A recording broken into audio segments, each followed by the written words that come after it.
Hey everyone, hey and welcome back to yet another episode of battlerapresume, yet another episode of Jehsticulations, which I haven't said for about a year or so. This is a project that I began very early on battlerapresume. This should come for warning. We're not really going to talk about battle rap much of this. We're going to talk about Jehst, who you may be aware of, titan of UK hip-hop, one of my favourite artists ever, an incredible writer, and, you know, I do like to chronicle bands and stuff like that. I have a Metallica podcast, I used to do a Tom Waits podcast. I enjoy sort of going through an artist's back catalogue and just pointing out the thousands of reasons to make them great, and Jehst is someone that I've always adored, never felt got enough coverage. So yeah, this is the third edition. It's taken a long time to get here. The first one came out, we looked at his debut EP, Premonitions. This is obviously the episode you can check out, number 1. The second, again with myself solo, doing The Return of the Drifter, which, if you've heard that, you know it's an incredible piece of work, a masterpiece. And now we're back for a third episode, long delayed, my fault entirely, but, you know, very excited to be getting into Falling Down, and with a great guest as well, Jonathan Rimmer. John, how's it going, man? Yeah, good, man. How you doing? Yeah, I'm well, man. I'm well, and, you know, fair to say, aren't you like Student Journalist of the Year? What a crazy award. Oh, cheers, man. Yeah, in Scotland, not for the whole country. Yeah, no, I've been super busy sort of lately, sort of finishing a master's course and things. I actually put together a sort of 16-page magazine just on Scottish hip hop music and culture, with a couple of contributions from other people, but that was kind of the project I was working on for a few months, which you can get it online, scotlandstandup.co.uk as ever. But yeah, that's so I suppose I've been a little bit sort of burnt out by hip hop lately, just because I've been writing about it and editing it for so many months. But no, cheers for having me back on. Of course, man. And yeah, you have been on before, as you say, twice actually. You know, to cover the incredible Don't Flop Scotland event, you know, of earlier, which was awesome to have you on. And battle rap for you, has it continued? Have you been following it closely since? Yeah, it seems like so long ago. Yeah, very long. Events, because I did. Yeah, because I went to that and I sort of did that. I did like a short thing on it, and I was saying how the scene was thriving. I remember saying sort of Don't Flop was this huge league, and then as soon as that video kind of went out a couple of months later, it was like dead. Yeah. Which is so I don't know. I've been to sort of local events and things. Like there was one in Edinburgh last week, Bristol Battles, which was sort of some street sort of battles, and I've continued sort of writing about it when I get the chance. But I suppose that the last few months I've not really been keeping on top of sort of the main leagues, just partly because Don't Flop, nothing's been happening. King of the Dot, I've not been overly enthusiastic about the recent output, and the same with sort of URL as well. So I don't know, I've been super busy anyway, but I've not really watched a lot of battle rap recently, other than just sort of going to local events. But I'm sure it'll look up again soon. Yeah, of course, man. And, you know, we're here to speak about Jehst. You know, incredible Jehst. Before we get into the album, I guess an introduction for you to our listeners, like talk about your relationship with Jehst. How did you first get into him, etc.? Yeah, so I mean, Jehst for me is I'm as much of a stan as you are probably. I don't know if as much, because you know you covered sort of the early EP as well, which it was great. My first time hearing it, but yeah. Yeah, I mean for me. It was when I really got into sort of, I suppose for a lot of people, they go sort of American hip-hop first, and then they go UK hip-hop, and then I suppose for me, I went American, then English, then Scottish hip-hop.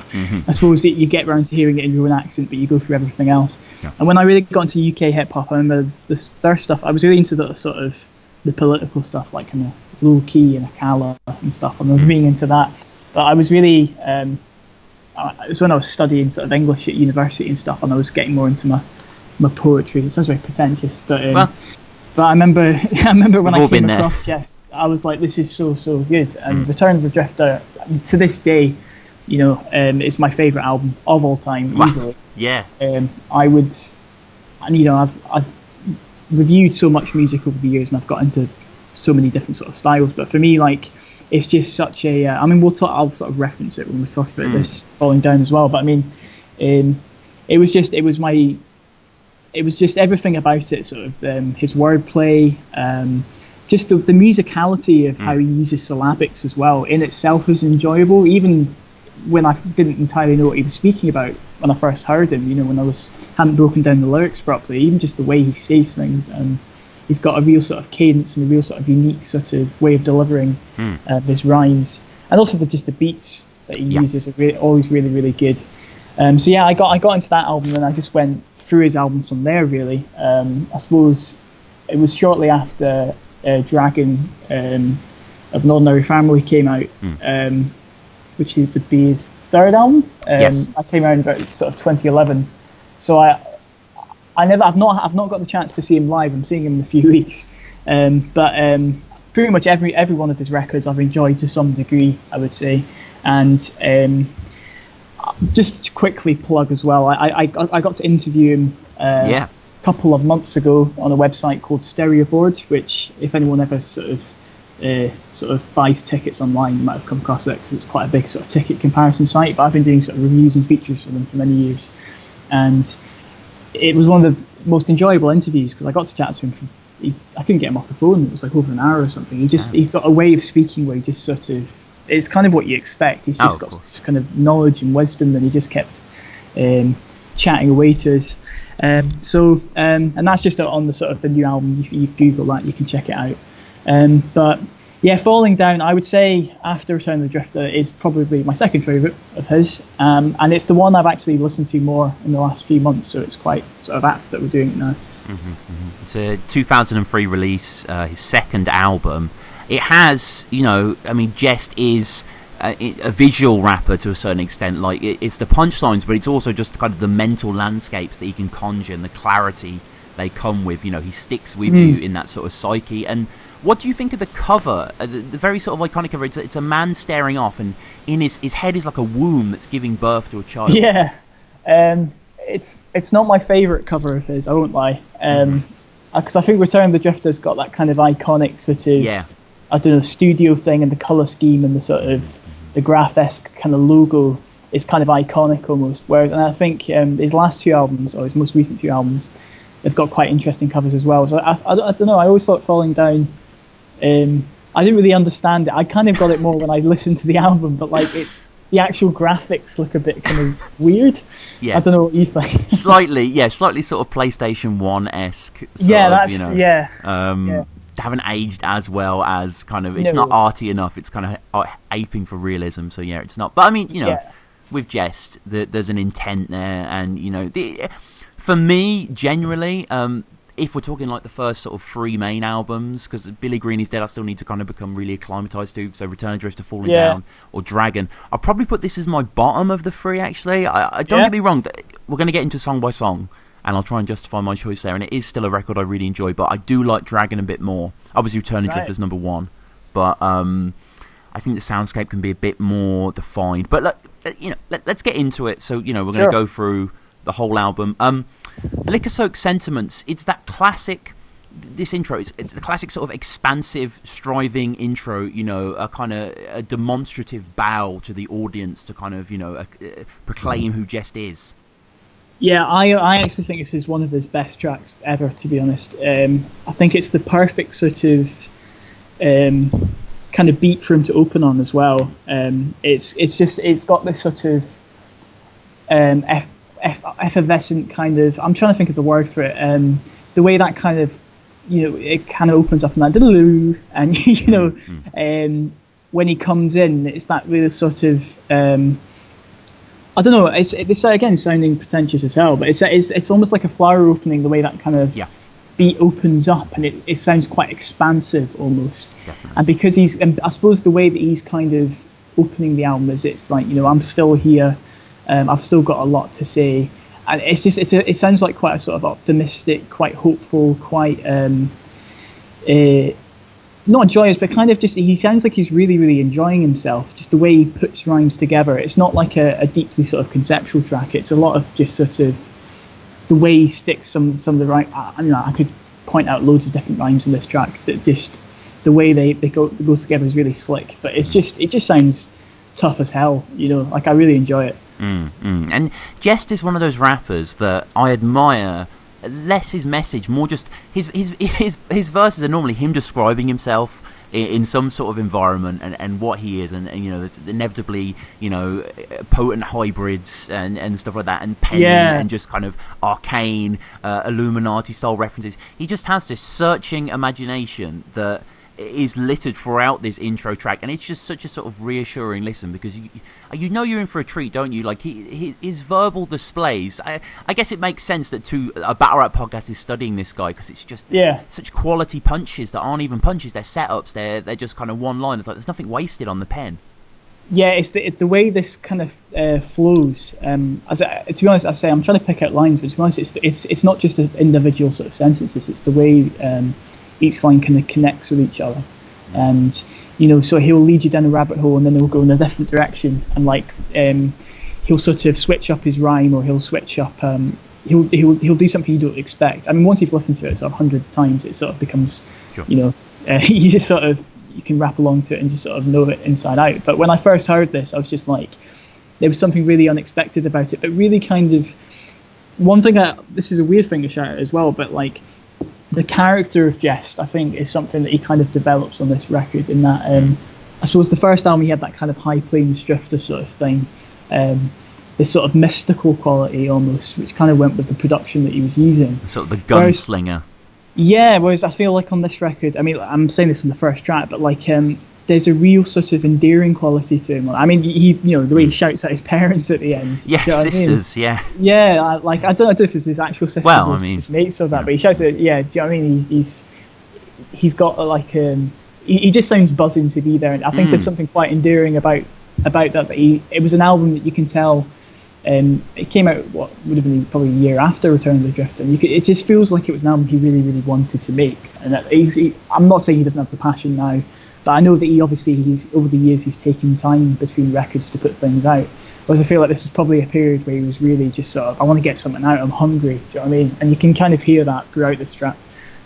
I love the audacious jestness of kind of probably the least listened to thing on a hip hop record that is on a lot of hip hop records is the final track that shouts out everyone, as Jehst does at the end of this. But he plonks that into what will be probably the most listened to part of anyone who listens to this album. The intro is just kind of like, you know, just giving them like I want to point to Rounds and Reality by Cellar Dweller. Has been listening to that a lot recently. The outro, they rap the whole outro. It's kind of similar to what Jehst does. It just reminded me of it. They sort of thank everyone individually, and obviously it's an outro, but it's a really good example of that fucking great song. But yeah, I agree. I like the sort of playfulness. Like, he has certain ways of summing up his writing that really stick with me, and he kind of I'm a huge fan of Alice Munro. I don't know if you've read any of her short stories, but I know Alice Munro. I've not really read her, but you should check her out, man. She's very, very good. She's kind of like Canadian. She only writes short stories, and the short stories feel like novels. That they're just very, very well plotted and like smart characters. And Jehst obviously he's not mentioning Alice Munro in any way, but he's saying similarly to what her is. Jehst says his songs more short stories told in a matter of minutes, which is kind of the appeal of Jehst, isn't it? There's a novelistic approach. It definitely is. I mean, I suppose it kind of, you're talking about sort of the was Alice Munro there. It kind of, the way I sort of enjoy art quite a lot of the time, and I'd be lying if I said, I think we all sort of tend to, I mean, if I'm reviewing music quite often, I can be quite sort of, you know, if things don't grab me quick enough, you know, we've all got deadlines, and we don't have time to get into things with depth. The critic has no deadline. Exactly. Well, exactly. You'd think, you'd hope Socrates. So. But I feel like my favourite sort of art across any art form is always sort of the stuff that it does have that kind of novelistic depth. So I mean, you know, my favourite TV shows, The Wire. My favourite sort of author is probably actually a guy called Junot Diaz. I'm not sure if you're familiar with him. A big up Drown. I wasn't a fan of Oscar Wilde, but you're not. No. I'm into it. We'll go off on another tangent. But I like stuff that's quite, even if it's not necessarily. I've never been a big fan of sort of really long form kind of works that don't necessarily, that sort of are quite sort of heavy to take in. I do like that sort of episodic nature of things, where whether it's TV or say with short stories with Junot Diaz, or whether it's something like this where it's a track, that they can be quite short and digestible, but there's still a lot of depth where you can go back to them. It's split into chunks where you can kind of say, that's what I like about it. You can pinpoint exactly where it is that you enjoy something. So I mean, maybe that's just the way I kind of consume sort of art now in this sort of day and age where everything's very immediate. We don't probably spend as much time on music and books and things as we should do. But I think that's the appeal to Jehst, is that he's got a very, very gripping style that kind of catches you straight away, but still has a lot of depth. I think that's the best sort of compliment I could probably pay him. Yeah, that's a unique combination, and he has this kind of way of switching personas so effortlessly. Like later in that verse of the main intro, he's kind of being like a matey man of the people, unemployed b-boys or who enjoyed permanent tea breaks, teens doing GCSE retakes. But then he can be quite enigmatic and quite striking, and sometimes in a song it doesn't quite hit you, but when you read it on the page, the Sandman, I move minds in the moonlight. Yeah, that's dope as well. What does that mean? Also, I always really loved the line as well.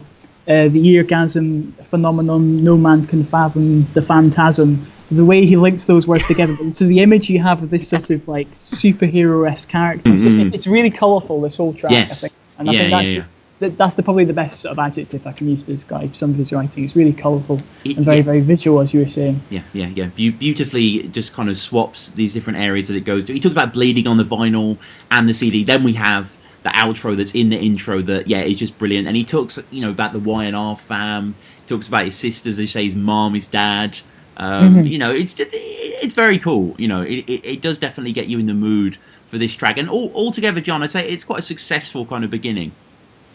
Yeah, I think it definitely hooks you into the album because you're like, okay, what's coming next, kind of thing. And to be honest, and also I think it kind of it's almost like a link with the first album in that it probably, I wouldn't say the lyrics necessarily would fit on Return of the Drifter, but the production style, it's not a sort of million miles away from that kind of. I suppose there's a lot of sort of. The first album sounds quite vintage in its production, and I suppose as the album develops, as we'll see, it kind of takes a change and it shifts in gear. But the first album, the first track there, Liquor Soaked Sentiments, it does have this kind of sort of transitional quality to it, maybe. Or it's a setup, definitely. Yeah. I mean, it's one of the few tracks, and maybe sonically this makes sense because it's the intro. It's one of the few tracks that probably would make sense on the Return of the Drifter, whereas I think most of Falling Down is its own enclosed baby in its head. Yeah, definitely. Yeah. But it's strong. It kind of it's tried and tested, and like it's successful during scrutiny. It's so well put together, and still, I know it doesn't matter, but this album's 14 years old at this point, and I know that isn't old in music terms. We all love old music, but it's just very cool how this stuff is still so fresh. Really, I've listened to it so many times. I've listened to it closely to do this with you and made loads of notes and stuff, but just going over them, it's just like, it's just, there's a real magical effervescence about it. Yeah. I think when you hear sort of a lot of UK hip-hop today, if you think about, as much as I love all the high focus stuff, a lot of these guys, they're still producing stuff that I feel like Jehst was kind of doing back then. He was kind of ahead of the curve in so many ways. And I think that probably gets overlooked just because when people kind of look at UK hip hop and grime and stuff, there's certain sort of styles that are obviously more commercial or more commercially viable. But I suppose if you're into this sort of style of music, if you're a UK hip hop head, whatever, I think Jehst has got a sort of timeless quality to him, definitely. Yeah. Very, very strong. And going into Run Hard, which has. It kind of, the intro of that is kind of emblematic of a lot of this album, where it's a bit more monotone, it's a bit more affecting, it lacks a kind of warmth. That sort of drooping plosiveness that comes in. It's got like a gurgling bass kind of, really, I think it's a crazy environment for Jehst to spit on. Yeah, to be honest, after Return of the Drifter, when I was getting into it was nice to hear kind of like sort of swaggy Jehst, if that makes sense. Like, I don't know, but like it's still sort of in its own sort of kind of experimental sort of style, because I mean the beat on this I think it's a really crazy beat. It's got that kind of syncopated kind of feel to it, and I remember when I was first listening to it. I mean, I in my spare time, sort of disclaimer, I play drums, or I used to a lot more, so I always figured being into sort of my poetry and my English, and then being a drummer, rhythm and words, it makes sense that I'm into hip hop, and especially this sort of hip hop. But like I'm really obsessed with the kind of the sort of emphasis of the beat in this track and the way it's that kind of, I'm going to beatbox really badly here, but that sort of, it's not, it's on the sort of fourth measure each time, I think, and it's still 4/4, and he still sort of delivers it effortlessly. But it's kind of the way he sort of emphasizes his rhymes and sort of subtly shifts his cadence to suit that beat, I think is really, really cool. And also it's a good hook and really sort of nice sort of multisyllabics as well. So and the flows on this, it's what I really love about Jehst, I suppose. Yeah, especially the second verse, where he kind of goes from TARDIS to Reputation Tarnished to Vampire Varmints, and crazy. Any last request? Spark your last spliff before you get dragged into darkness. It's just, oh man, so tight. What was it? Yeah, me and Doctor Who building spliffs in the TARDIS. Leave your reputation tarnished. Yeah, it's very again slick as hell. Like yeah. I mean, Jehst is this kind of dirty man, isn't it? That's how. I mean, there's a song called "Dirty" on this record, but he plays that sort of like outsider kind of, self-taught. It just works for me, and it's a really strong song for out here. Again, I think my problem with Falling Down isn't songs like Run Hard, but it's just kind of, there are songs in this album that I just rate a lot higher, I suppose, than some of the other ones on here. And I do really like Run Hard as kind of exhibition of Jehst, and it is a fun number. But something like Apollo Skit, I can't really get behind. Like, it's kind of fun once or twice, but it robs a bit of momentum of the record. Yeah, some of the skits on here, I'm still trying to work out the kind of theme to it to this day, because I suppose, I mean, there are sort of, I mean, if you want to be sort of really sort of broad about it, probably every single one of Jehst's albums kind of deal to some extent with his kind of frustrations with society and his sort of, I don't know, he never rants, that's not Jehst's style, but he's got a very sort of certain way of venting and a certain way of sort of looking at things from different angles. I suppose on this album, when you kind of hear skits like this, it always seems a bit out of place given the sort of depth of the rest of it. So I mean, I didn't mind the skit, but when he's going on about does he eat kebab, and is he just playing on the fact that he's from London? I don't really understand it, but yeah. Yeah, I understand what you're saying. It's just kind of a bit of a kind of standard kind of whatever. So like, I like Jehst. If this was an instrumental track, I think it'd be successful. But it's just kind of, because it has a real kind of nice element to it. But Apollo here, I don't know, it makes me cringe a little bit. It's not terrible, but it's just. I suppose the skits on the first album as well. You've got sort of Bluebells and the others on there. There's a real kind of, they really, really fit the record. They fit the momentum of the record, and they're kind of brilliant in their own right. And I suppose the skits on this album, they're not bad, but they kind of feel transitional, and they don't seem to, if they don't kind of serve a purpose, and maybe they do, and I'm just sort of completely misreading what that purpose is, then I don't really know why they're there, because it just kind of drags the album longer than it needs to be. Yeah, I think especially, I mean, we'll get to Fear Skit as well, which I don't, I'm again a bit, I like it. I think it just work on a song. I don't know, I mean, yeah, we'll talk about that obviously, but I mean, I do think Fear Skit actually fits the album better. Yeah. But I didn't understand Apollo's one. No. There you go. And Manimals, I mean, begins with a classic 4 count, which I love, and then gets into an absolutely. I mean, brilliant groove. The relationship with the bass, the Arlie stuff, the Zeus stuff. It's a real concatenation. Yeah, I mean, you were talking there about sort of how I suppose this album can be monotone in some ways. I mean, I said this when I kind of interviewed them, and he was like, "Oh, I suppose he hadn't even thought about it, so maybe this was just me kind of perceiving it the way I had." But I always thought that Falling Down has this more kind of primal kind of feel to it. It's more kind of head than sort of heart. And I suppose, I mean, I do love both records, but I always thought Return of the Drifter it's a bit more romantic sort of in its choice of samples, and I suppose this album, it feels more sort of rhythmic and more sort of mechanical in some ways. I do feel like he probably did that quite deliberately, given what he was trying to do with his rhymes and stuff, and he wanted to do something different. But I think it gives this album an identity, but I suppose it's not an identity that perhaps people that love the first album will necessarily be as drawn to, perhaps. Yeah, for sure. And Yeah, I do like what's it's kind of a headphone song, this one. You kind of have to catch all the wrinkles sonically on the surface, all the animal playing there. It must have been quite fun to put together this, because there are, like, I'm not going to say, probably hundreds of variations of different animal sounds. Yeah, I didn't pick up on that the first couple of times I listened to it. But it's and also, but I think there is something, again, what I was saying about the sort of primal aspect of it, but the sort of, is that, I don't know if it's a cowbell, that you were saying before, that kind of dirt all the way through the sort of song. It kind of fits what he's kind of rapping about, I suppose. It's that kind of animalistic sort of just repetition, and I don't know if I'm making sense when I say that. It's there's something about it that's quite deliberately coherent and sort of in a repetitive kind of way. Yeah, and I think personally for me, maybe in the minority here, I think here's one of the kind of failings of Falling Down. I don't think it has great guest spots from I think Jehst outshines everyone on every song. I would agree, probably, actually, yeah. I think that I'm going to try and stop comparing it to the first album, because obviously we are talking about Falling Down. Yeah. Again, I feel like, but not even, in fact, some of the guest spots in the later albums are fantastic as well.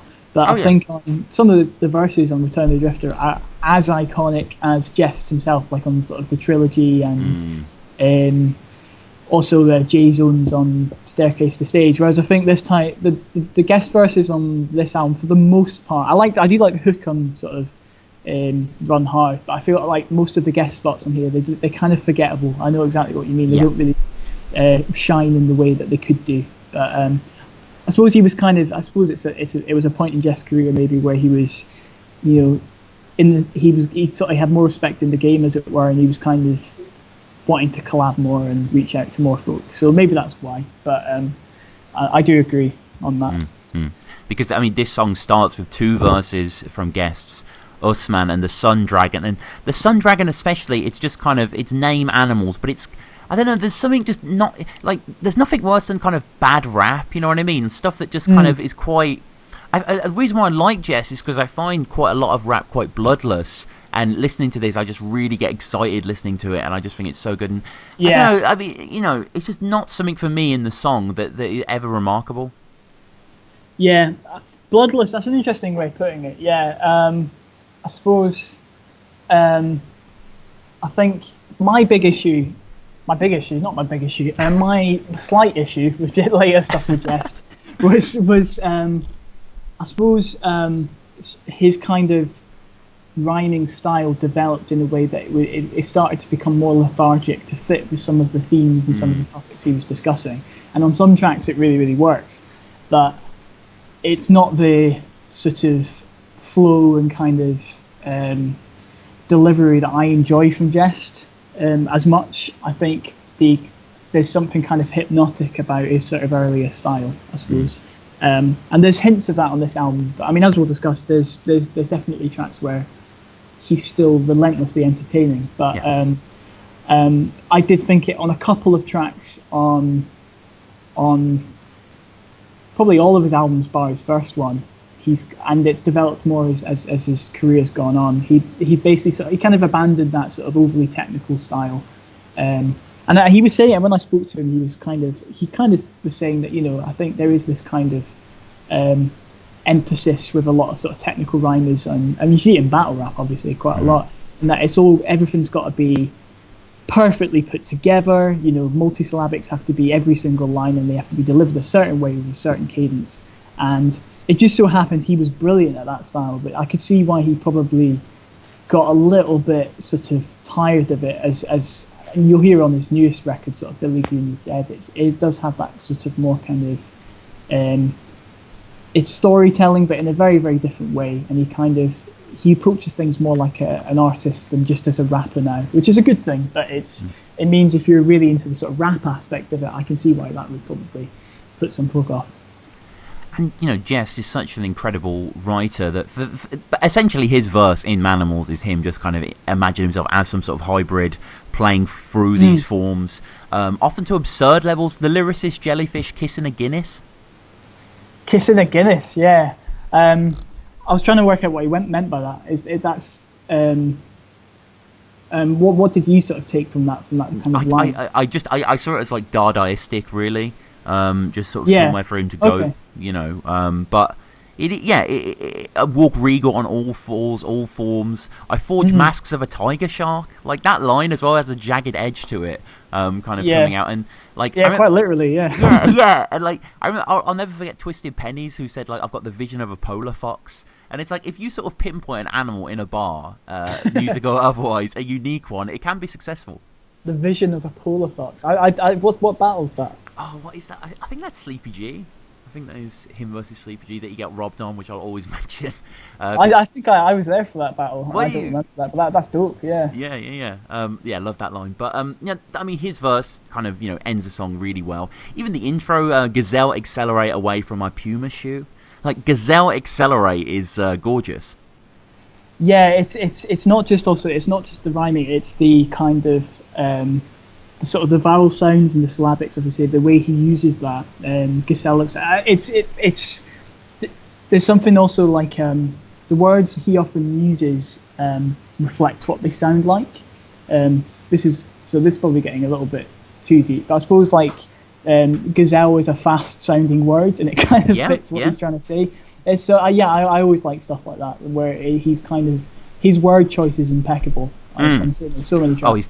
I mean, liquid diction, as he announces in his debut, and yeah, he definitely has that, unbelievably so, and this is testament to it, and I think the sound as well, the like it has a real nice bounce to it throughout, a real veneer. Also, that sort of slide guitar kind of sound in the background that sounds like it's kind of disembodied. I always loved that as well. It's like a throaty bullfrog bass in it. It pounds, and regardless if you're not maybe you love the first two verses. I don't know, personally not too big into them, but throughout, as with the majority of Jehst stuff, it's quality to listen to. It's just as intricate as his writing at a lot of points as well. And Manimals is it's a decent track. And we get into the Fear skit, which do you know who's actually speaking in this? This is John. I think, is this not Marilyn Manson? It's Marilyn Manson, John. Yeah. In is it Bowling for Columbine? I think it was Michael taken Moore. from. Yeah. Yeah, which is obviously a classic sort of documentary. And again, the reason I was saying before about his kind of frustrations of kind of modern life, which is a theme on all these kind of records that Jehst puts out. I suppose the skit kind of fits a little better what he's trying to say in the way that the first one doesn't. I don't really have much more to say on it than that, but it does fit a bit better, definitely. I mean, what do you make of the sentiments being shared here in the context of the album, though? So, I mean, to put that Marilyn Manson thing there, like, it's kind of... Is it a little garish because it's Marilyn Manson? Like, you know what I mean? Jehst is normally quoting some unique 70s starlet or something that no one's heard of, but here he's just like, oh, here's a clip from a giant documentary. I think what people do forget about Marilyn Manson, I'm not a fan of his music, really, but he is a very, very intelligent guy.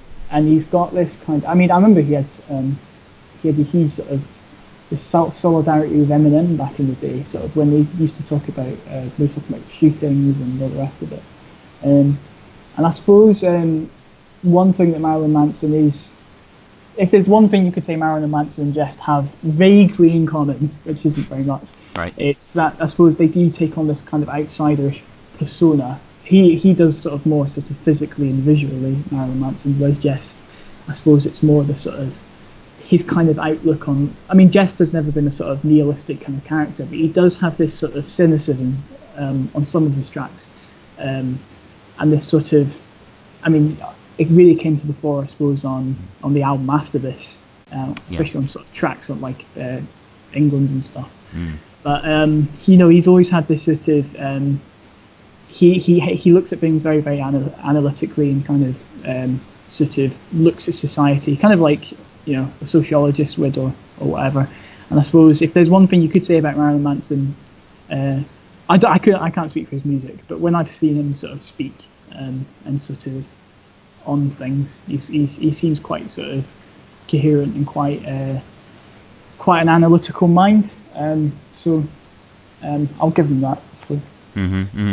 Yeah, and I mean, if you haven't heard it, it's basically Manson speaking about what's on TV, commercials by the Acura, by the Colgate, and it's a whole idea of keeping everyone afraid and they'll consume, and it's quite powerful to listen to regardless, and it is interesting. And Marilyn Manson, he is quite an intriguing dude, definitely. It brings us into, tied inextricably to as well, thematically, into Citizen Smith.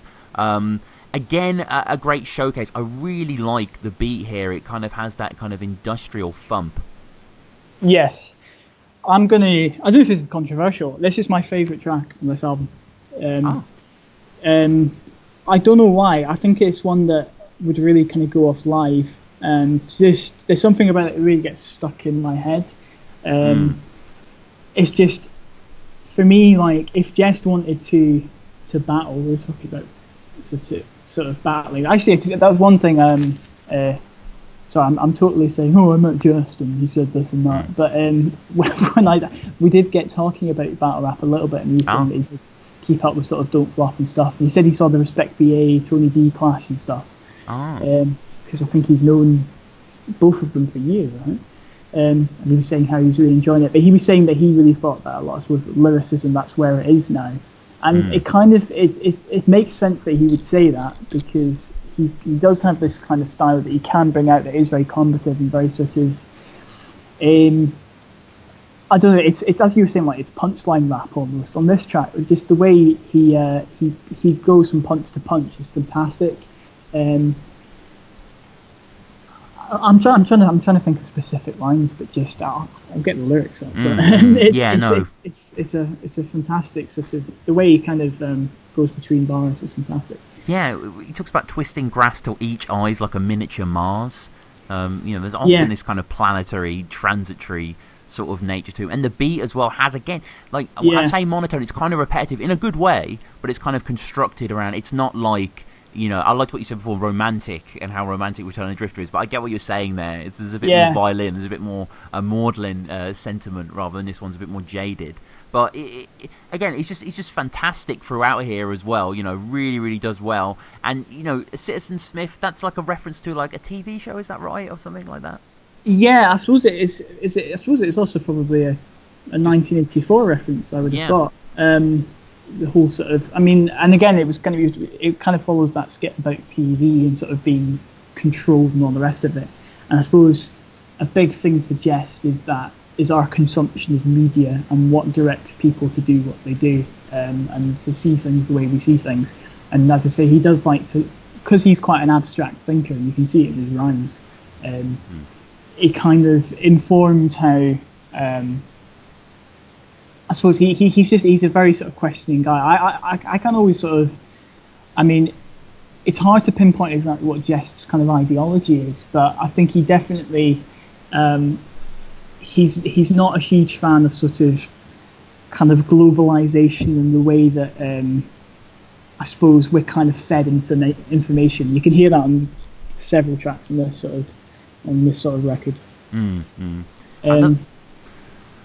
I love the end of the song as well. The way it anchors around the motif, and like a lot of the songs, which I love on this album, they end interestingly, where the beat will sort of morph or burn or denigrate or have some sort of affliction. It makes it very interesting. It's not just kind of a sample playing off, like it's a performance. Yeah, he really thinks about that. There is a very good choice of beat, definitely, but and I think, it's minimalist enough that I think it kind of fits that he can be quite sort of not aggressive, but kind of. Some of the rhymes almost seem a little bit more sort of. The actual writing seems like it's more straightforward, but it's actually just the way they flow together. Syllabically and stuff. If you look at. I always love the line, I'll spit a billion brilliant bars and leave your head spinning with a vision of stars, and then fling a million darts so militant I even leave innocent civilians scarred. Like, that is so pleasurable to say. Do you know what I mean? It's just, and it's very, like, you could say that in a battle or in something, or you could perform that live and it would be impressive. But there's something about it that also is, it just gets fixed. It gets fixed on your head, and it's for me, this track is one of the most memorable on this album, just because there's imagery in there that you can go back to, but then there's also the sort of real just tight rhymes and just a sick beat. I mean, sometimes that's all you really want. So I mean, I can listen to this track without paying too much attention to it, or I can sort of break it down a little more. I mean, the first sort of half of the track where he's talking about what we were saying about sort of mind control and stuff. You know, certain revolution, selling eighths to the eighth of a population, giving them a proper education. You know, it's a lot of. He's very. I think he does have deeper themes in there, but I think he's having fun with it as well, which is important. And you know, we mentioned the Martians before. There is this kind of celestial obsession throughout. I mean, throughout Jehst's entire catalogue, to be honest with you. But I always loved the Masked Man. I maneuver through marshland. Yeah, that's good. Yeah, and making my turf with a can of car plan. Yeah. Was it magnificent shit on my mic? Way larger than lifelike silicon tips. I think it is. Yeah. It's just very, very just elegant is the word. Graceful. And that's the best energy, as you're saying. It's the Slick City script, spitting Citizen Smith, building the Swift tank, up Billy the Fish. I've got it up now, so I can read it. Yeah. So I don't fuck that up. But that's just such a, because it sounds like it's building into something, but it's like a exclamation mark of a sort of line. It's just like, I'm the fucking best. Done. Do you know what I mean? Yeah. I just love that. Yeah. And we kick into a duo of songs produced by Lewis Parker. He who also produced another song on this album, which is my favourite song on the album, actually, which we'll get to. This is Brimstone. I mean, as soon as this begins, we're in smoother territory. It's amazing, really. Like, definitely one of the highlights sonically for me. Yeah, it's funny you said that, because what I wrote down was smooth ass beat and bass. Yeah, I can't remember why I put that, but it is very smooth. Jehst, he kind of sounds like he's further back in the mix on this one. I don't know why. He's not as much at the forefront. I don't know if that had as much to do with, oh my god, it's Lewis Parker, he needs to be centre stage because he's such a good producer. But I really like the beat on this one, but it's not my favourite track from him. Sort of not so much lyrically, but just sort of his performance in that. He doesn't really stand out for me in the way that he does in other tracks. I don't know if that was an intentional thing, but he just. Jehst is kind of best when he is centre stage, which I didn't really pick up as much on this track. I don't know if you agree with that. I feel what you're saying. Yeah, he's not as stinging, perhaps, and I don't know whether that's a reverence to the beat or. I mean, they go well together, but yeah, it's just not getting the best out of him. He can kind of language behind such quality, and you know, some stuff. It kind of familiar topics that we always know him for. You know, country bumpkin, smash the Capitol, smack the sabbatical, batter the biblical, and just kind of the, you know, essentially synonyms there, but playing it off to go to the next scheme is really, really nice. And you know, he appreciates what the song is, really does well. Even going from sort of, you know, my mindset's Marxist to just prior to that, he's talking about Ned Flanders. Yeah, it's an interesting. This sums up Jehst's sort of style of writing, though, is that I think if you're writing, I know you've written stuff yourself, Tom, but when you kind of write things down, or if you're writing rap or poetry, the natural thing, I suppose, that your brain does is it links topics, and it links, well, I've said that, so now I want to say this, because it's within the realms of what I'm trying to say. Whereas Jehst is just this way of writing where it's just like, I've thought about this, but for some reason it's linked me to something completely different. Still fits what I'm trying to say, but reason, you know, we were saying he's got this very sort of colourful style. It's really backed up just by his references and what he's sort of talking about and sort of the terminology he uses. You know, it's a way that, like, you know, hoping I grab the mic, I'm like hokily dokily straight Ned Flanders, like. And then going on to sort of, again, blaze trees and leave dead branches and being very visual again. Like, I think a lot of rappers, when they write, they have this sort of, they'll have a setup line that's kind of, even in music, that can be quite sort of fillerish, that still sounds kind of cool and it fits what they're trying to say, but it's a linking phrase. And then the punchline will be what folk remember. Whereas with Jehst, there's just little nuggets, every single line you can point to and say, oh, he's actually saying something sort of quite prescient there, or whatever. Do you know what I mean? It's just a little bit more, just so much more meticulous and detailed, I would say. And it ends very candidly as well, with them just sort of beatboxing like the old days. Yeah, modern day beatniks. Right. Yeah, yeah. I think on this track as well, I noticed the sort of rhymes. It's snappier phrases as well. Again, as I say, I always felt like his performance was a bit more lacking on this one for whatever reason. But I do like the way he kind of sort of towards the end where he's sort of saying, I can't remember the line, but it's like bad man, mad Max, bag wax. He's just kind of like he's just sort of jumping between stuff, but it's like quick, sharp images, and it's just a little bit more. It's more creative. It's creative from Jehst because he doesn't normally sort of put things together in the same kind of way, I suppose. Yeah, he talks about choking on a solar flare, which I think is an interesting it's a good image. kind of closer there. Yeah, and again, Jehst does well. Of course he does well. He's fucking brilliant throughout the whole thing. He doesn't really have a bad song in terms of writing. But yeah, the performance is a little bit to be desired. But again, the ending of this song, the moving out of the beat, the approaching horn in the mix, this kind of Panasonic vision, it just sounds excellent. It sounds really, really good. And we're going to the next song, again produced by the same guy, Give It Here, which just has that, oh man, the way that he plays with that bass line throughout the whole song is irresistible. Yeah, the bass line of this track is what sort of stands out to me. Just to go on a slight tangent with Lewis Parker as well. I mean, I'd probably say he's my favourite UK producer probably of all time. Wow. I don't know if people, if listeners have heard Masquerades and Silhouettes, I think for me that's top 5 UK hip hop albums. Just because the production on it is so vivid and so it's got a real kind of it's something you can really connect emotionally to. Just the samples he uses and the ideas he comes up with. It's very sort of, it's like something from another age almost, which is something I always thought Return of the Drifter captured very well as well. It's not the same sort of, it's not like as much as I love. One of my favourite sort of styles of hip hop is that sort of East Coast 90s boom bap sort of sound where a lot of jazzy sort of samples, the traditional sound we all love. But I suppose I think Lewis Parker's production, one thing he's very, very good at and always has been, is being a bit more esoteric and a bit more sort of creative with his production and his choices for the beats he puts together. And I mean, I've said all that, this is probably a more straightforward beat, but right. the bass, fixating on the bass line in the way he does, I mean, I think a lot of producers don't necessarily do that. So I think the way Jehst bounced off of it is really cool as well. I think I was saying how he sounded quite hungry on sort of some of the earlier tracks, and he's talking about hunting some game on this one. I feel like he was really hungry on this record. He wanted to just some of it's just sort of like dope ass, I'm the best kind of rhymes, just sort of swaggy rhymes. It doesn't need to be anything more than that. It's just the way he puts it together.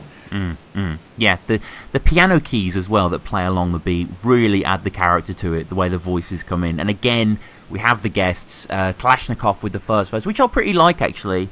I think this is quite a good verse, you know. I mean, I love Kalashnikov. Kalashnikov. You hate that. The posher version of Kalashnikov. I love Kalashnikov. Obviously, I think he's one of the greats. This is one of the guest spots I do quite like. Yeah, me too. Even just the way he says Mozambique is always satisfying to me. But yeah, it just goes well with it really, and fits the beat exceptionally well. It's a very good beat to sort of go on top of. And then Lewis Parker himself with the second verse. Yeah, I prefer him as a producer to as a rapper. I always have done. He's got some good. I like his. He's a luminous like felt tips apparently. He says get exposed like Scottish mans in kilts, which I always remember. He does say that, yeah. I mean, for those wondering, that is true. In Scotland, we don't wear anything under the kilts. If that's the mystery solved, like we're quite open about that. But it's an interesting. Some of the imagery is I don't know. I don't mind the writing. He's always just sounded a bit awkward on the beat to me. I guess.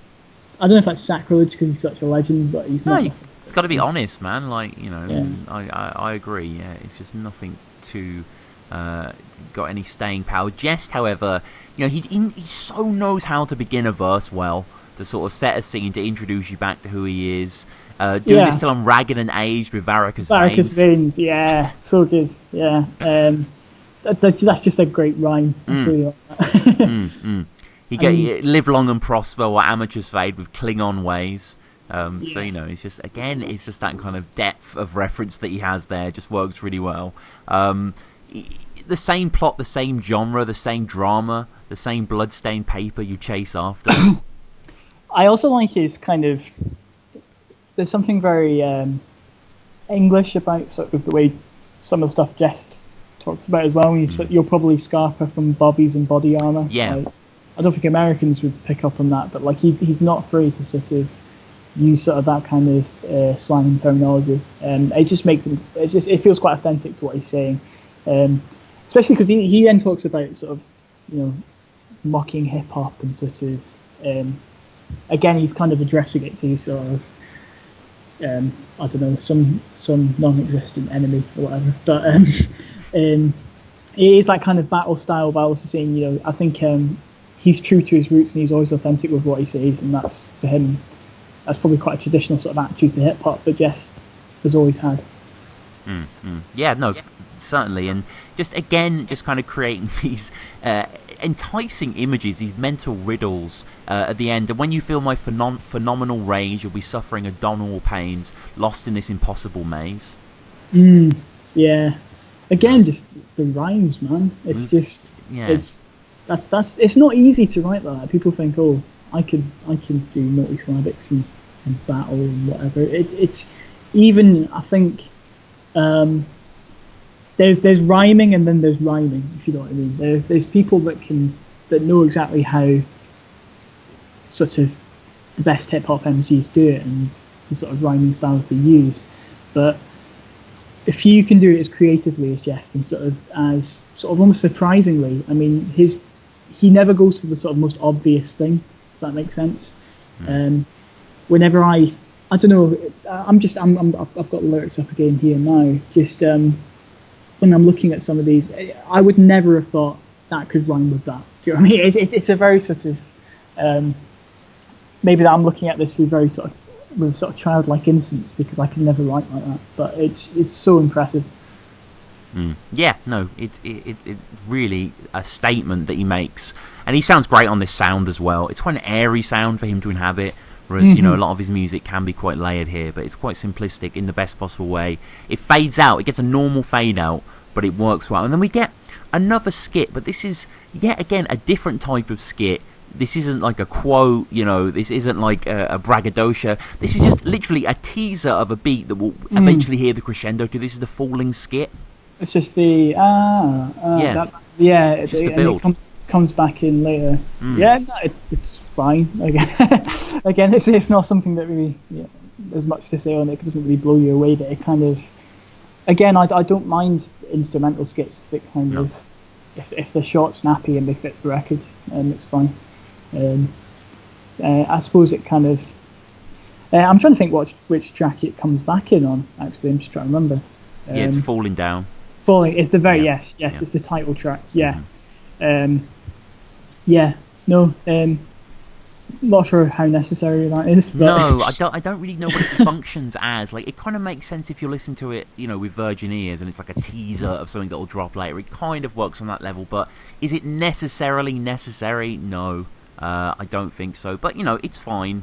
These skits do exist. Jehst is privy to them always, and whilst they aren't as don't sort of stimulate me musically as much, still it's all good. It's an incredible beat, so it makes sense that maybe he'd sample the intro of it. But then we get into Dirty, which kind of, again, we've spoken about Jehst. Check me out, I should say. It says in brackets, being this kind of sort of bum to a certain extent, kind of beating this world of who he is and like trying to define himself there. And yet again, this sound has that kind of bounce to it.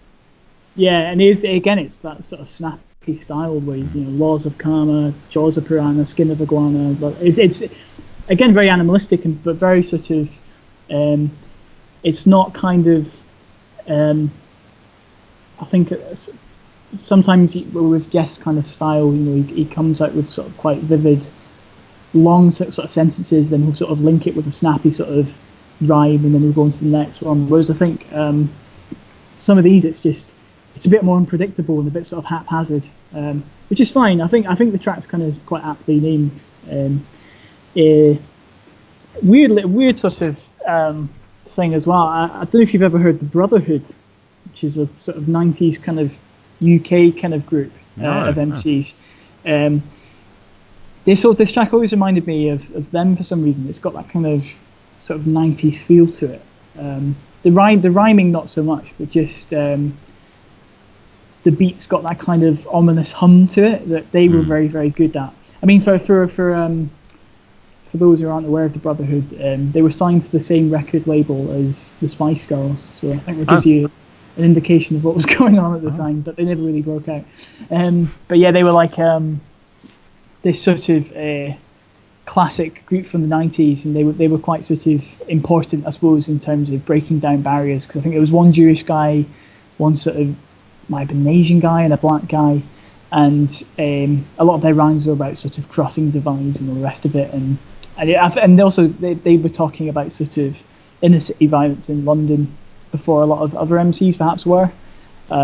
So they were quite ahead of their time. But yeah, I mean, that's again another tangent for you there. But No, this track reminds me of them. Yeah, and it's a functional track. It's never going to be one that I'm going to point to as one of my favourites. It works well for what it is.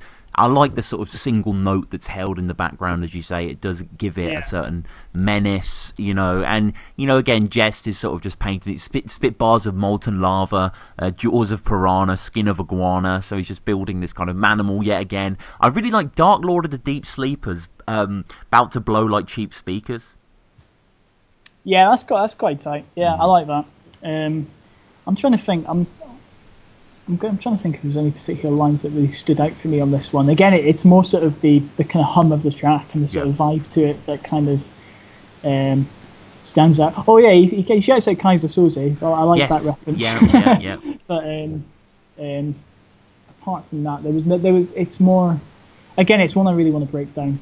It's like I'm not being funny, but like in the best possible way. Like sometimes Jehst writing, if you read it on paper and you said it was like some sort of middle century sort of thing they found, like some Chaucer contemporary, it's like, this is what he says: nose to the grindstone, sharpen the soul blade, bathe in the sun rays. Like, it's just this sort of real, I don't know if it's that or it reads like a Tekken character's bio or something, but it just feels very powerful. Yeah, it's weird that he does that, but then he'll shout out, Ned Flanders or whatever. Yeah. So it's his mix of sort of the ancient sort of the mystical and the sort of topical and quite comical, which kind of reminds me of that's weirdly, I suppose that's what I like about Ogmios when he battles, actually, weirdly. Shout out Og. In terms of writing styles, I never really drew that comparison until right now, but there we go. He mentions Hitchhikes Intergalactic. Cardboard says home on it. I drink but I don't vomit. Yeah, I think this was I think this is one of those tracks that I find it fits the theme and the feel of the album and the vibe of the album, but some of the specific writing in it, he's gone down a whole other rabbit hole that I'm not necessarily entirely sure what he's grasping at. So I don't know. It'd be interesting if people, I don't know, this goes out on YouTube, right? If people comment and have a better idea of what some of these more sort of, again, esoteric kind of lines mean. Yeah, comment below, what do you think of this album? Please let us know, obviously. That would be great as well. And there's a phrase in this, he says, no stone unturned, which is obviously a classic phrase. I actually heard quite a funny quote the other day from George Bernard Shaw, where he said, what did he say? A critic leaves no turn unstoned. All right, yeah, no, I know what you mean. Okay. I was like, damn, that's kind of battle-esque. I was like, damn. Well, he was like a playwright, a poet. Middlemarch. Well, it was a female actually, but that was kind of the pseudonym, wasn't it? But right, okay.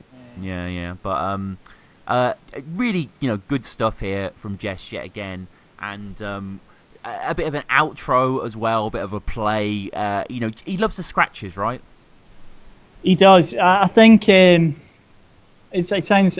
This sounds really, really corny. What I love about Jehst is he's hip hop to the core.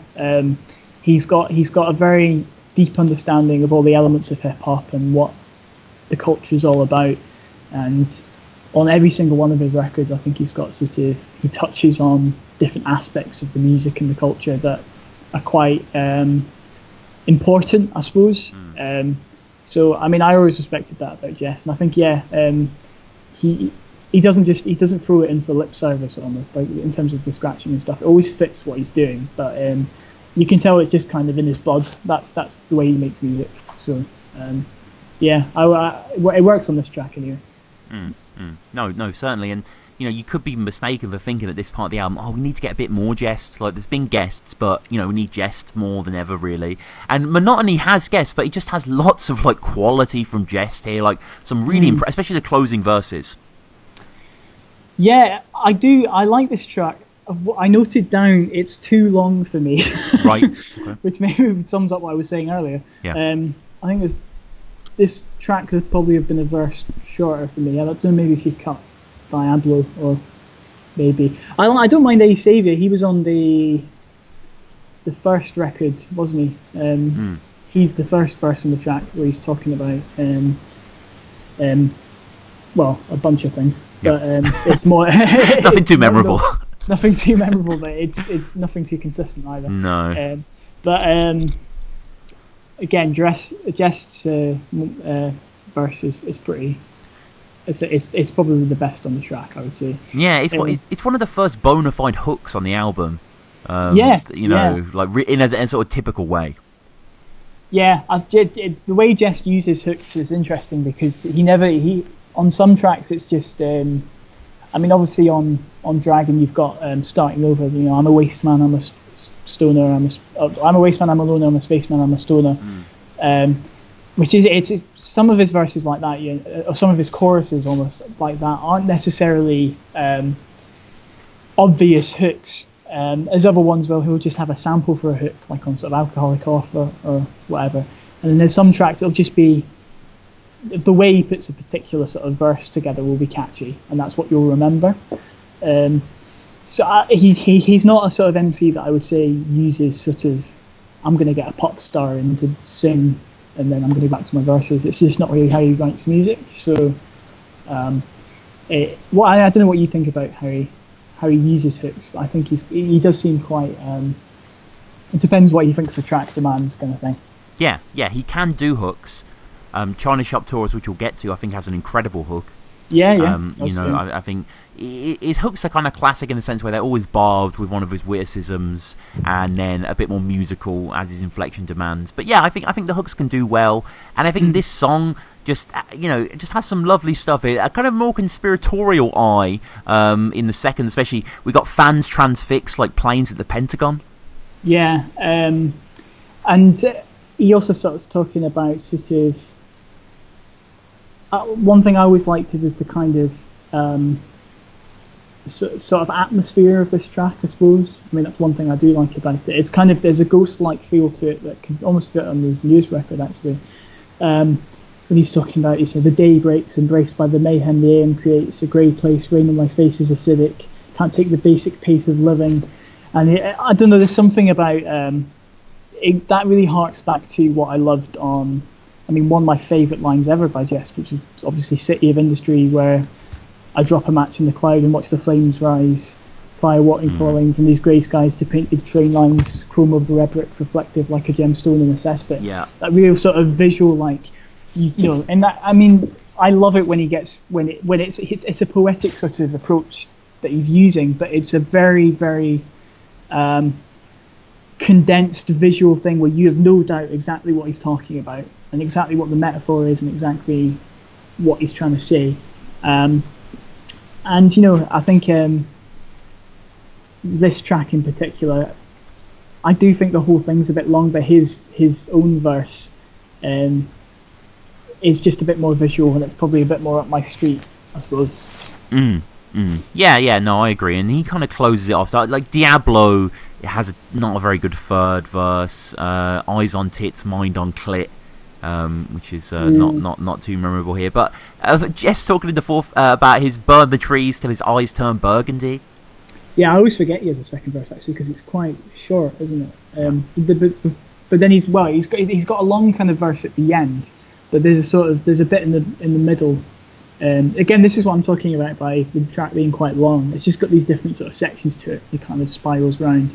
Yeah, I like some of the I like the imagery there again. So as you're saying, again talking about sort of TV and why he kind of smokes and and all the rest of it. Like it's just kind of this discontent that Jehst has with things, and you know, I wish I could be that creative when I'm smoking weed or when I'm being lazy and not really wanting to do anything. He seems to write these amazing sort of songs, but yeah. I think it makes a lot of people lethargic, but it makes some people creative. So I mean, Jehst kind of bemoans that fact, but at the same time he plays on it and uses it very productively. So it is what it is. Mm-hmm. Yeah, it works well for him, definitely, and it's kind of unique. Like, you know, a lot of battlers talk about getting high and weed and whatever, but I think he does it with a certain spark. You know, pardon the pun. Like, you know, he does it very, very well. And yes, you know, yes. Just you know, the mazes that he goes to. I love this stuff. He's talking about in the final verse, his soul plainly displayed in a case with my name engraved. Like, it's really stuck with me, that. Yeah, so my name, was he's talking about the last pages of history. He's got a real thing about Jehst. He writes in the present, but often he has an eye on sort of how things are going to be from another perspective, how people look back on things. I think actually it kind of reflects in the way he kind of looks at society and stuff, and his rhymes are kind of quite sort of they kind of tackle larger issues, because I don't think he sees the value in just, even on, you know, again, I'm talking about another album, but when he, on sort of songs like England, where it's not just, he drops in his personal experiences, you know, I seen a baby in a rubbish chute or whatever it was, to sort of like illustrate what the point he's trying to say, but most of his tracks, or most of a track, will never sort of overtly deal with the personal. It will be quite sort of broad and then be peppered with his own sort of insights. So I like that in this track he kind of he comes back round, as it were. He almost comes back round to what he's trying to say more broadly. So yeah, that's kind of cool. Again, I think that it's hard to sort of break down everything he's saying, because it kind of, I mean, to my interpretation, it kind of follows the theme of the record as a whole.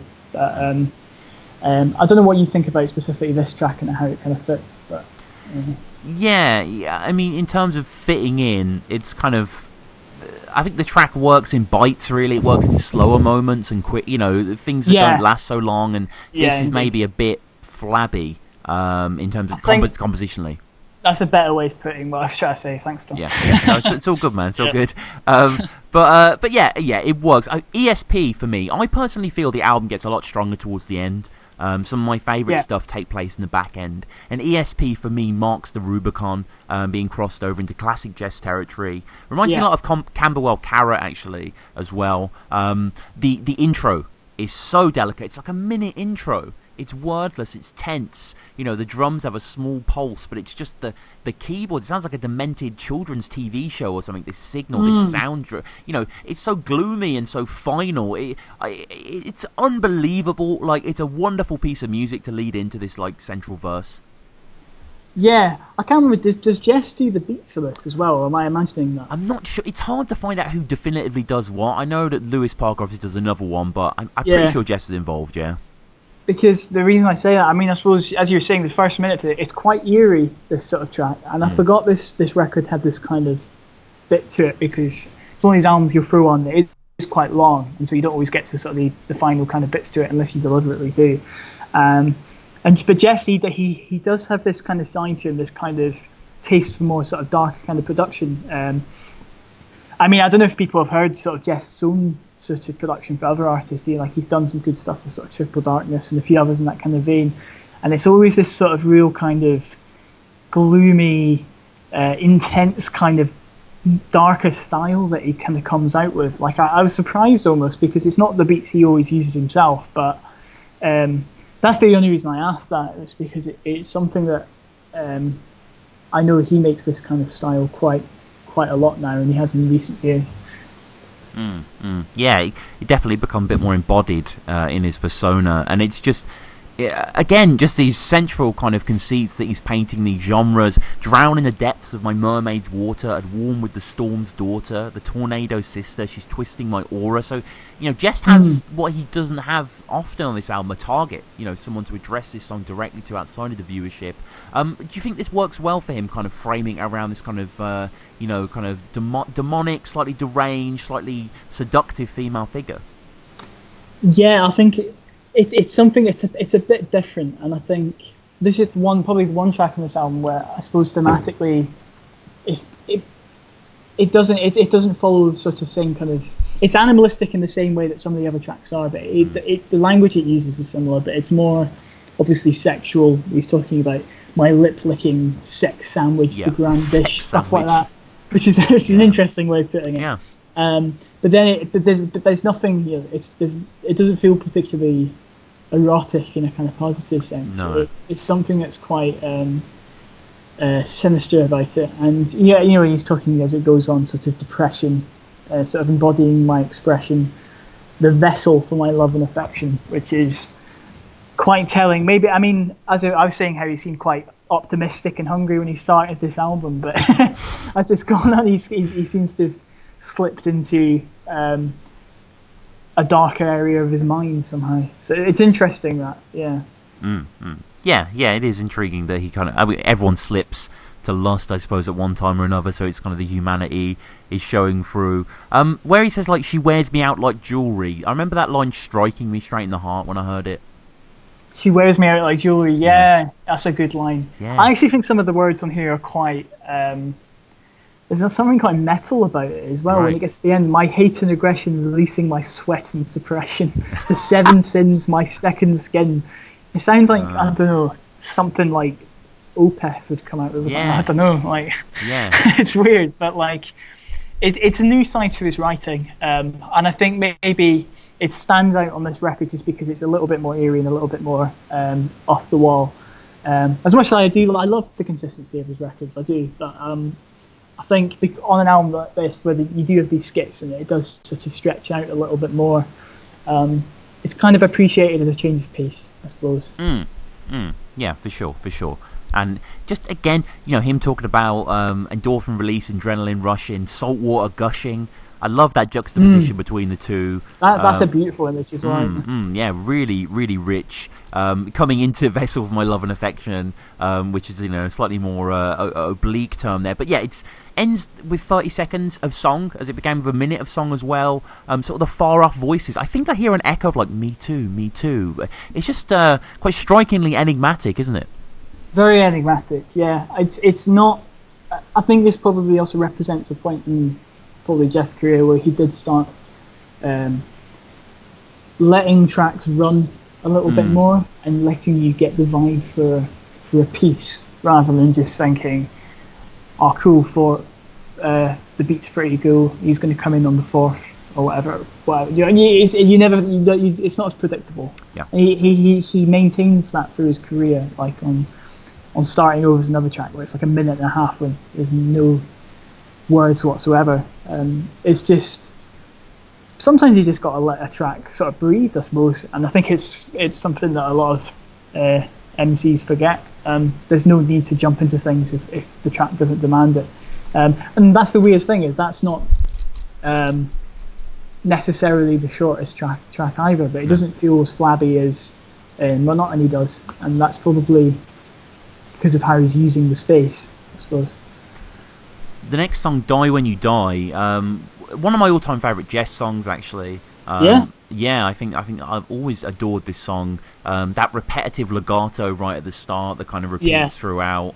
The kind of the pounce of the bass, just the use of the sampling as well. Those kind of really, everybody can't get what they want. Is like echoed out and stuff like that. And then Die When You Die. If you were to read it from a title, you would sort of perceive it as being like, oh, it's a nihilistic sort of, if you go when you exit this mortal coil, you're gone forever, sort of thing. But it's, in actuality, it's a sample in itself from what the child is revealing on its heightened juvenile wisdom, that, you know, if you're good, you go to heaven. If you die, well, there's no hell. There's even worse than hell. There's nothing. So, you know, and it's just playing with that, and his verses, it's always had a huge effect on me. Yeah, that's a level of it I've never really considered as well, actually. I suppose on a more superficial level, I always thought of this track as quite a classic sort of Jehst feel. 2 verses, both solid. I really love his tone and his kind of cadence on this sort of track. It's got that real sort of Jehst feel. I like the kind of echo on his voice as well. It kind of like matches the reverb of the snare drum that's going through the track. I think it's those little technical details that I suppose I really appreciate about the way he makes music. And I think that's a good way to put it. Obviously, this is Battle Rap Resume. We want to break down his rhymes probably close to scrutiny. But I mean, from a sort of RC music critic's point of view, I always appreciated that. Yeah, entirely. You know, I adore this song all over for many, many reasons. Even like just his sort of staccato, spitfire, quick fire, twist kaya, roll a roach from a ripped flyer. Again, as you were saying in terms of staccato is a good word for it, and it's again something I think he employs a lot more on this album than he did on the first album. Is just snappier rhyming and snappier sort of. It just kind of breaks up the rhyme scheme, and then, I mean, that's the best sort of compliment I can pay to Jehst. As I said, I already said it, is that no, I think some MCs, you know, they have a flow, and that's them, and that's what they use, and that's their sort of fall down sort of style. Whereas Jehst doesn't fall back on that. He's always looking to expand or go in a different direction or take you, and not for the sake of it. It always feels natural. And so, and again, sort of we're talking about his liquid diction, the way he just he uses sort of sounds and syllabics and vowel sounds on this sort of track. You know, it's just on the second verse, you know, he's like, what's it? Permanent fixtures, medicine man sipping elixirs, wetting my lips and licking the Rizzlers. It's just got a real sort of.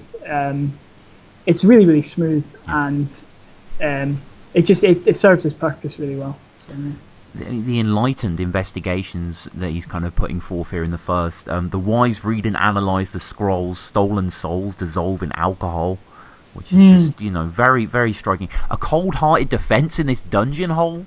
Like, what's a dungeon hole? Like, it just makes you think of this real armed inner place, you know, very, very, you know, barren. And good God, like, you know, just love this stuff here. Like, you know, a lot of rappers I struggle to listen over and over to because I've kind of like learnt the verse and like just whatever, like it doesn't strike me in a certain way. But Jehst, I do always keep coming back to it. Like Alice Monroe, as I said before, like, you know, it has these little details that you notice and it all plays into a bigger whole and just works so well, you know. And my words from pictures, jigsaws built from torn scriptures. I wouldn't be surprised if he'd read a bit of sort of Edgar Allan Poe this time as well.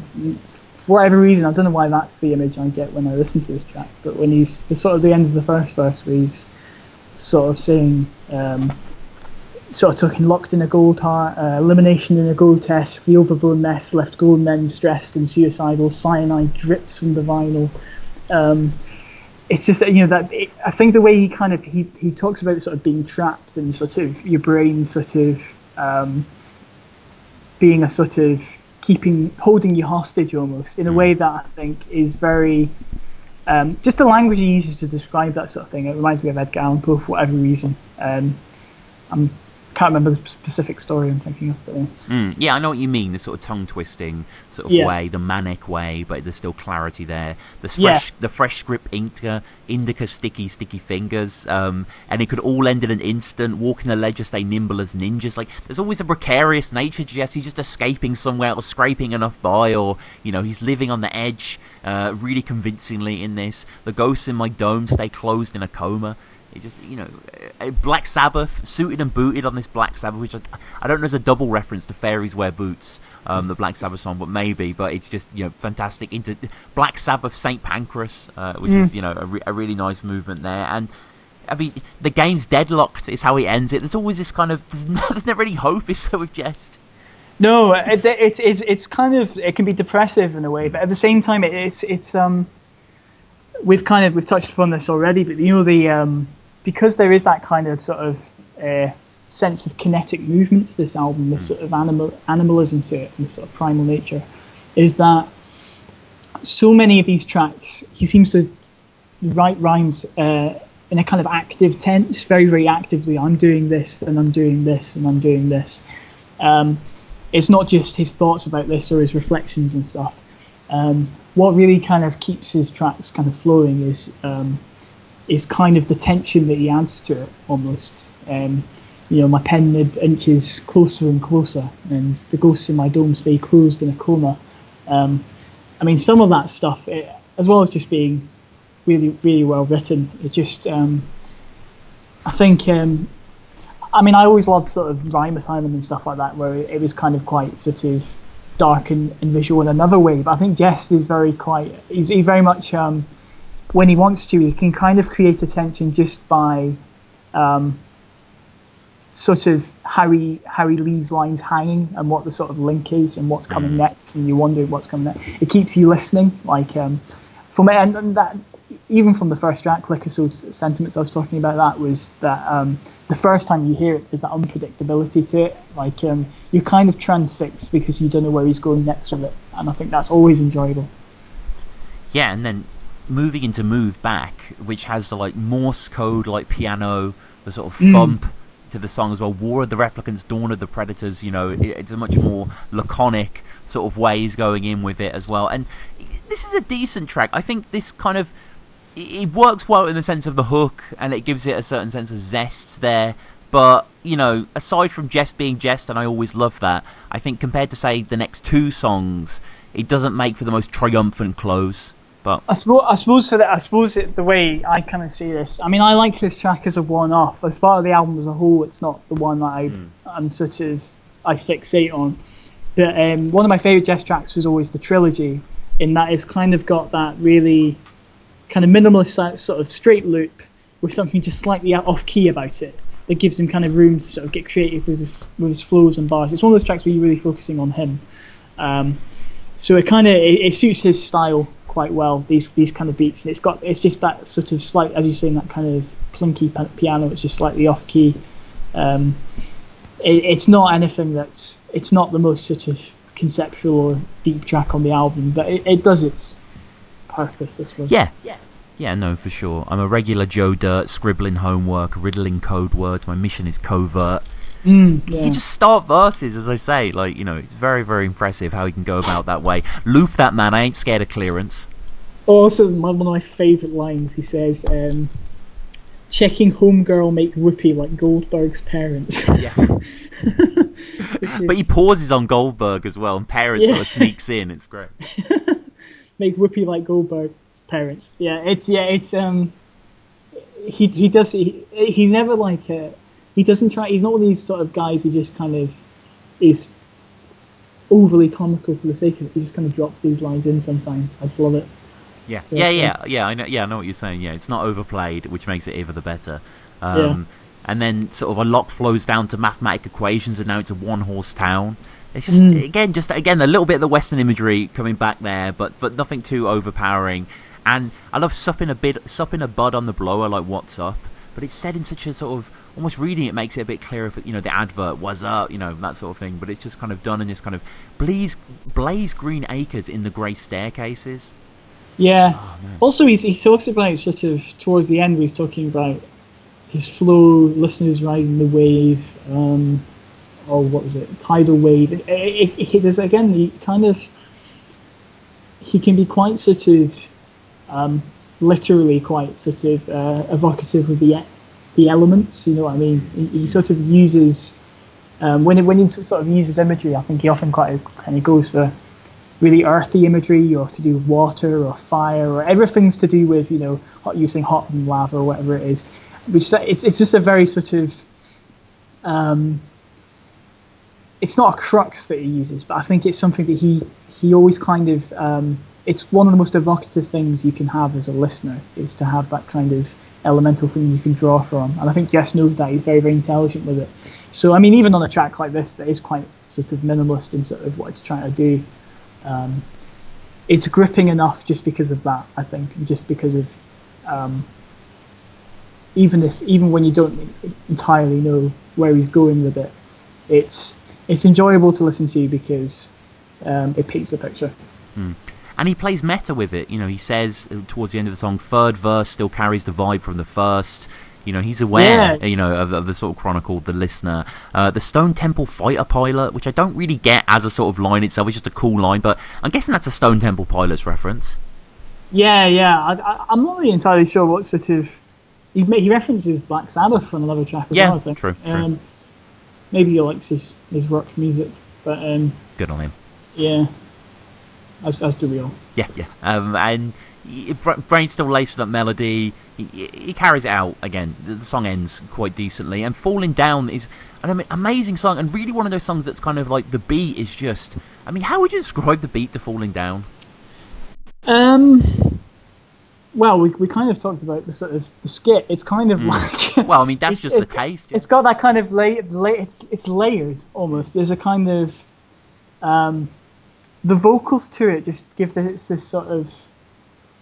I'm not sure what if it's a sample or what, but it's got that kind of soulful feel to it, but then he uses it in a very futuristic way that kind of fits the rest of the record, because obviously he doesn't normally go down the straight sort jazzy kind of path. That's not really his kind of style. So I don't know, he uses it quite uniquely.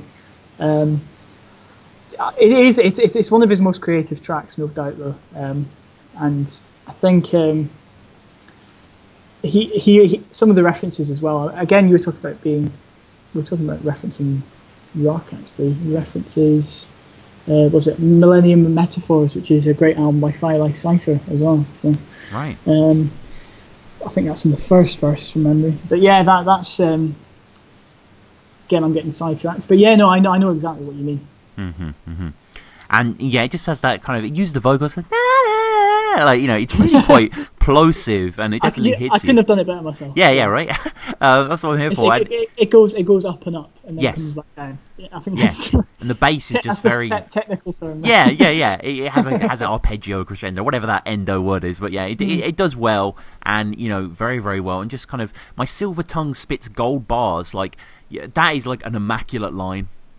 It's It's also, there's a real dystopian feel to it again as well. We're talking about Citizen Smith and stuff, but he talks about a thought police state, discrete segregation, televised to your front room. Again, it's all sort of themes that he's touched on before that perhaps folk miss if they're just listening on a one-off. But this record does have its coherent sort of ideas and sort of messages that he wants to impart, but they're just not battered in your face, I suppose.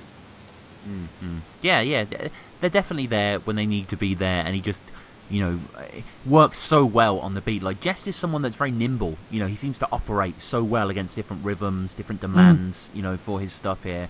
I think he sounds fantastic. I vent fears with a broken pen. All writers love talking about pens and paper, don't they? He loves talking about pens and things he's inked and scribbled and his brains on the pad, and I don't know. He just loves that sort of shit, doesn't he? Bleeding on the vinyl, and and all the rest of it. He puts his life into it. You can really feel that it's an obsession. It's an emotive and quite a physical process for just writing music. I think that really, really comes across, and particularly on this album. I think he's, even if I suppose not every sort of track hits as hard, or the production's not for everybody, you can definitely feel that in terms of rhymes, he's not sort of slipping up at any step of the way. He's really sort of putting his all into it. So, but at the same time, it also sounds very smooth and relaxed when it needs to be. So, yeah, he's the man. Yeah, and yet again, the beat plays out really well, really different, very arch kind of ending to it. It kind of simplifies it to a certain thing, goes underneath, as sort of like Bluebells does, where it kind of goes beneath the treble and then rises back up as well. It's an old trick, but it always sounds great, especially with these sort of quality of beats. And we get to the final song, which, as I teased before, is definitely my favourite song on the album. One of my favourite Jehst tracks ever, China Shop Taurus. I find the beat, like I can just listen to that beat all day. Like, I love the way it rises and soars. I love the kind of heavy footing to it. It just feels like hilltops. It feels like a wide, kind of expansive grace. Like, what do you think of the sound of this song? It's quite, on one hand, it's, I suppose, quite a sort of bouncy kind of boom bap banger, for want of a better word, but it's also, it's very, he does create these soundscapes, Jehst. I think this actually is one of the tracks, although not directly in terms of the sort of what he's using, but it does hark back to the first album, or even the first line, the sun sets over cityscape silhouettes, looking at things from a distance, I think that kind of sums up Jehst's approach in so many ways, and I really like this track is the sort of the climax, as it were. Also kind of on a literary kind of level, I love the sibilance of those first few lines. The city sets over cityscape silhouettes, bright lights flicker cigarettes, smoke pirouettes. So even though I suppose it's more upbeat, the lyrics are still quite dark as well.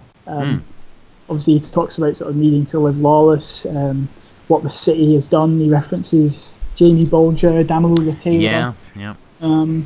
So it's got different levels to it, this track, and he progresses through quite a few different ideas, but it fits well at the end of the record, I would say. And wonderfully descriptive. Streets is tense and nervous, so bait is bound to tempt the serpents. Aphoristic and brilliant. Macho guys turn hermaphrodite by candlelight. Yeah, I think this might actually be one of my favourite tracks in the record as well. Probably, if not first, then maybe second or third, definitely. I think that verse where he's talking about we starts with postmodernist pre-apocalypse living in this rotten metropolis, and he goes through Sodom and Gomorrah, and he's talking about reporters walking streets, and then he goes on to, as I was talking about, the kids getting killed, and the way he ties it in, but it's got this sort of like timely progression to it. It's perfect the way it brings the whole album kind of round to, like I was talking to, bringing things into perspective. He doesn't just end on a sort of weird note. It's very much, this is what we're living in, this is how society is, this is what I think of it, this is how it's always been, there's a reason for this is the link. There's a lot of different ideas, it's hard to just break down one, but he goes through it so succinctly and so coherently, it's fantastic. The soap bar smokers acknowledge this novelist. Beautiful stuff there, painting this image, and there's nice little dates to the album as well in the best possible way. Like, we get Tony Blair mentioned earlier, we get Sitting Tight Like Taliban in Tora Bora, which is a very sort of 03 line, and to go from Tora Bora into Sodom and Gomorrah is delightful as well. The war reporter walks the streets as the cycle of suicidal thoughts repeat in the minds of the poor and meek, a meat market of morbid freaks. I love that, the war reporter walking streets, and that Jehst, he's described himself in so many different ways as this sort of this figure who's chronicling our times kind of thing, and it's this idea that he's this correspondent, he's describing what he sees, he's surveying the sort of the savannah or whatever. Do you know what I mean? It's really it's sick the way he does that. I really love it. Our pens become government scapegoats. Another good line, but no guns bust at my stage shows. I think I suppose that kind of really that maybe that sort of links back. I know that's not exactly what Marilyn Manson was talking about, but we were talking about how rappers get blamed for sort of violence and stuff, and I suppose we kind of ascribe that to them when there's societal reasons, there's governments at play, there's this, that, and the other. And Jehst has always had that sort of anti-establishment sort of feel to his work. I mean, when I was chatting to him, he was talking about Grenfell, and he doesn't use his kind of music as a soapbox, but he's always had a very it is still very social and political commentary in the best sort of way, and it's got more depth to it than just simply saying fuck Tony Blair in Iraq, fuck this and that, do you know what I mean, fuck George Bush or whatever it was at the time. He takes it to such a different level in that he actually looks at why the forces at play do what they do, and how as a society we eat this shit up, do you know what I mean? And you know, I think Frankie Boyle was talking about this on a sketch recently where he was saying how, you know, we're going to go to war with Syria. Most people are so apathetic because of the way it's framed, do you know what I mean? A lot of these things, it's just like, yeah, fuck it, whatever, my mate's in the army, do you know what I mean? Yeah. You know, they just, that's why people get on board with this sort of stuff. But it's the way he kind of links things together. He looks at things from a perspective of question everything, look at everything based on what's happened before, and again, and he uses it in a topical way that still links hip hop to it and how MCs are portrayed. He still very much stands his ground and represents his turf, as it were, and I always like that as well. No hope of mending, a culture of violent endings pending. Yeah, which again, it's dark, but it is.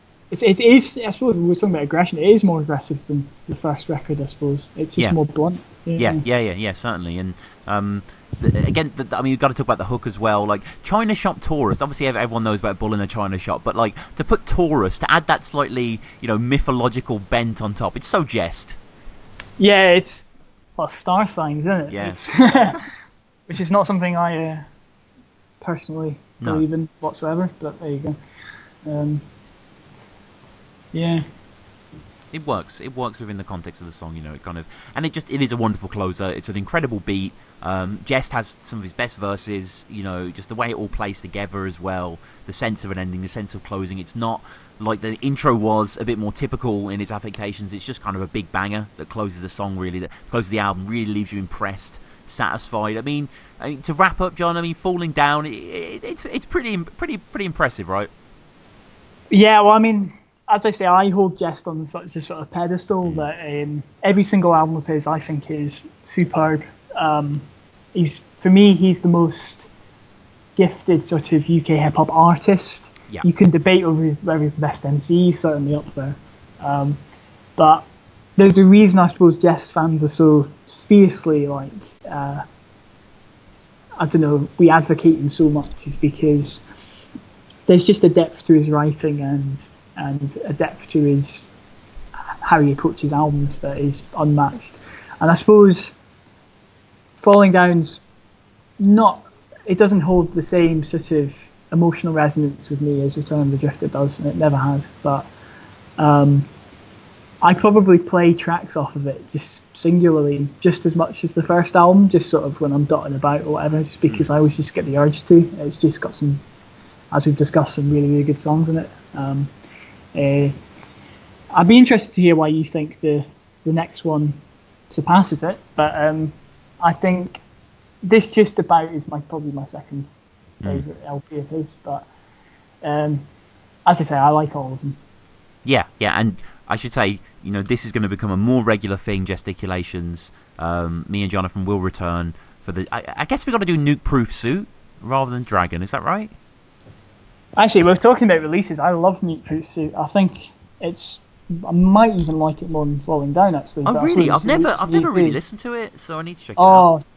Dude, it took me. It was the last release of his I listened to, other than Very Against Death. And it's just it's still kind of rhythmic and sort of in terms of the production's kind of like Falling Down, but just it's kind of like it's a more straightforward sort of piece. But every single track, it's just him. He's clearly having fun. It's kind of Run Hard times 4 or 5. Do you know what I mean? Can't remember how many tracks in it, but it's like it's in that sort of vein. Anyway. Okay, interesting. Well, yeah, as I say, whatever we review, we will be back sooner rather than later because this has been great going to this album, man. I've had a great time, and I hope people who maybe haven't heard this record should go check it out. And if you like this record, hopefully you've enjoyed this. Comment below, let us know what you think of the album, our review, all that good stuff. I'll put all the links of your interview with Jehst and everything like that in the description, man, because people obviously need to check those out. But cheers, man. No, of course. How do people get at you? Your Twitter, social, that sort of stuff. Yeah. So it is on Twitter. I'm Rimmer Journo. So RIMMERJOURNO. There's not many Rimmer journalists that I know. Right. So I'm easy to find. Direct your bad name jokes there. Yeah, sure. But I mean, no, seriously, Yeah. Jonathan obviously done tons of incredible stuff, Scotland stand up and more. So definitely check out that stuff. And this has been a treat, man. Thank you for coming on, bro. Yeah, pleasure as always, man. As I say, it'd be great to come discussing Jehst. As I say, I do it for fun anyway. Yeah, So. exactly. No, this was awesome. So yeah, go listen to the record.